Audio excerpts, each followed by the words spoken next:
Now let us read about the social life. In social life, the first is the family.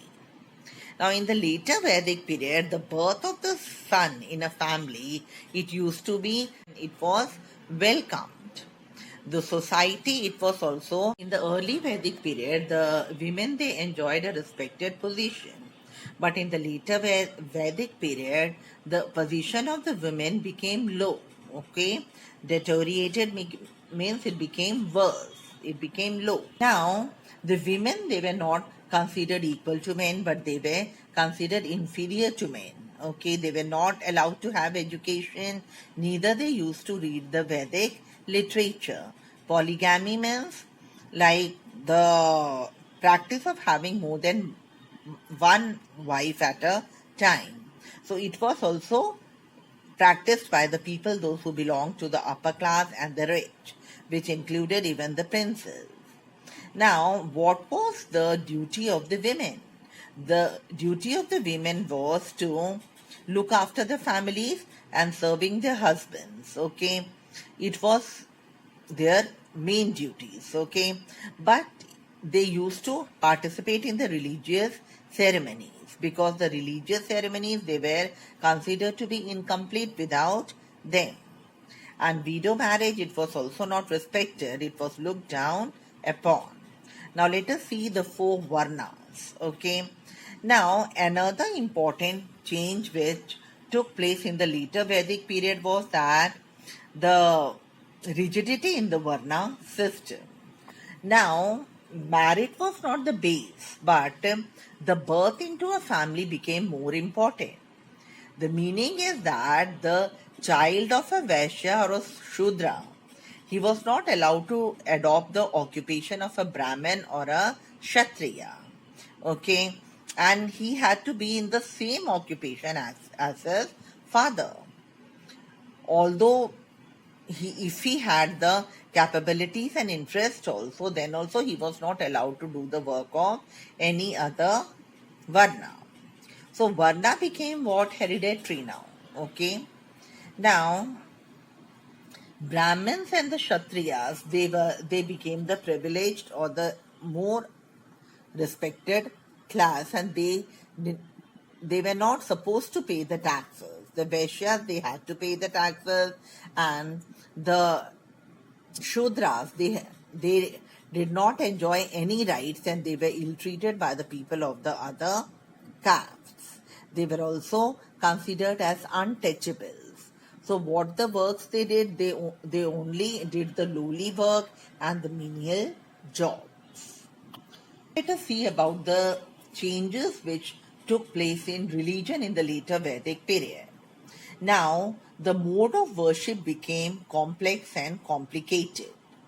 Now, in the early period, gods which were worshipped like Indra, Agni, etc., they lost their importance and they were replaced by Brahma, Vishnu, and Shiva. Brahma, he was worshipped as a creator, Vishnu as the preserver, and Shiva as the destroyer. Now, in the later Vedic period, yajna was the most important rituals, okay? And sometimes the people they used to conduct very elaborate yajnas. Elaborate means on a very big scale and in a complex way, okay? And in this elaborate yajnas, the priest and all they used to chant the mantras for days together, and a large number of the priests they took part in it. Okay, now the position of the Brahmins who used to serve as the priests, they were looked, it became high, and they were looked as the messengers of God, and they enjoyed high powers and prestige. Okay, towards the end of the later Vedic period, certain people they started raising their voice, or they became against the complicated rites, the rituals, the animal sacrifices, and the importance of the Brahmins. Or in other words, we can say that the people they were not happy with it, so they started opposing these practices. We come to economy. Now, the use of metal iron, it became very common during this period. Number of implements and the weapons, they were made out of iron, although agriculture was the main occupation, but other occupations were also there, like weaving, leatherwork, pottery, carpentry, jewelry making, etc. People, they cultivated rice, barley and wheat. In the later Vedic period, trade also flourished, and as a result, what happened? There was a rise of many towns and cities. Now we come to literature. During the later Vedic period, Samaveda, Yajurveda and the Atharvaveda were composed. Other than this, even the Upanishads were also composed towards the end of this period.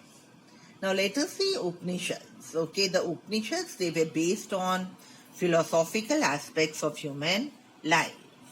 It answered many questions such as what is God, who is God, what is life, where does one go after death. So according to the Upanishads, they laid more importance on karma, which means action, and moksha, which means salvation. Now, according to the Upanishads, a man's position and the condition, it is determined by his actions in the previous life. The Aryans, they believed in dharma. Dharma means the right way of living. Okay. Now, as the time went on, superstitions and misbelief also entered into the religion.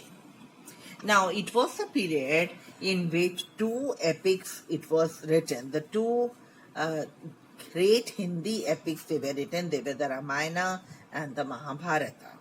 Now, let us read about Ramayana. Ramayana, it was written by sage Valmiki. Okay. It is a story about Rama. Rama, who is believed to be an incarnation of Lord Vishnu. It contains various characters like Rama, Lakshmana, Bharat, Hanuman and Sita. In Ramayana, a war has been described which took place between Rama and Ravana. Ravana was the ruler of Lanka. Okay, and Rama kills Ravana and he rescues Sita.